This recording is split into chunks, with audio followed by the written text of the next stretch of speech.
binoto kayo ng taong bayan, gampanan naman ninyo. Yung dapat nyong gampanan.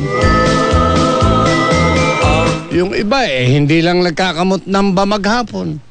Kung hindi ba, ang kinakamot yung kanilang ng magagandang di ulo. Sama nang iniisip mo, Wilbrick. Bastos ka rin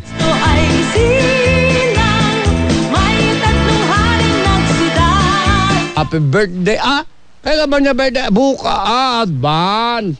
Happy birthday in advance bukas kay Shirley Escalante. Taon ay magbagong buhay. Atin pong kasamahan dito. Birthday daw ni Shirley Escalante. Bayan, tayo'y magsikap. Sa lahat din na magbe-birthday, maligayang karawan. 98 days before Christmas Day. Ako po si Carna Santa Cruz. Huwag kayo maglilipad ng radyo. Magba 24 oras na po.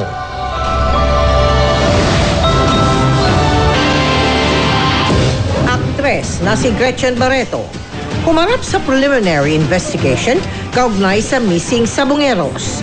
Naghain din ng kontra sa Laysay. Do you think this investigation will be fair? I trust. Bagong bagyong Nando na pumasok sa Philippine Area of Responsibility kagabi. Pinangangambahang maging super typhoon. Malawakang pagbaha sa ilang lugar sa Pangasinan, Aurora at Isabela. Iniwan ng bagyong Mirasol bago lumabas ng PAR. Bagad at localized thunderstorms nagpaulan din sa Visayas at Mindanao. Sa pagdinig ng Senate Blue Ribbon Committee, Senador Jinggoy Estrada kinumpronta si dating Assistant District Engineer Bryce Hernandez tungkol sa mga aligasyon nitong tumanggap siya ng kickback mula sa flood control projects. Paano niya malalaman ng staff ko si Beng Ramos? Yun lang po ang sinabi sa akin ni Boss Henry. Alam mo, Mr. Bryce, masyado ka na nagsisinungaling May-ari ng construction company na iniuugnay ni Hernandez kay Estrada, itinangging nagdala siya ng pera kahit kanino. I have never given nor received any money from any public official or government employee, including this Mr. Bryce Hernandez.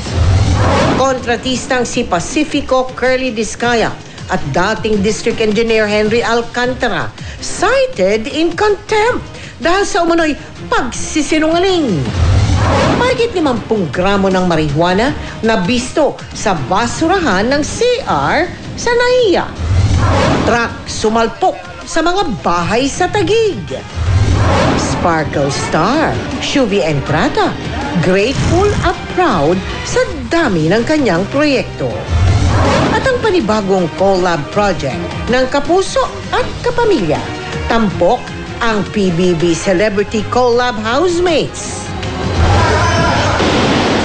This is Philippine Culture. There was a ballot that was rejected first. Live mula sa GMA Network Center, ito ang 24 Oras.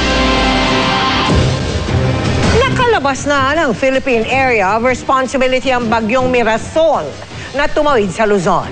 Pero isa na naman bagyo ang inaasahang lalapit sa kalupaan. Yan ang bagyong Nando na posibleng maging super typhoon sa mga susunod na araw. Ayon sa Pag-asa, posibleng magtaas ng hanggang wind signal number 5 sa ilang lugar. Ang latest sa bagyo at ang posibleng mga daraanan nito. Abangan, maya-maya lang.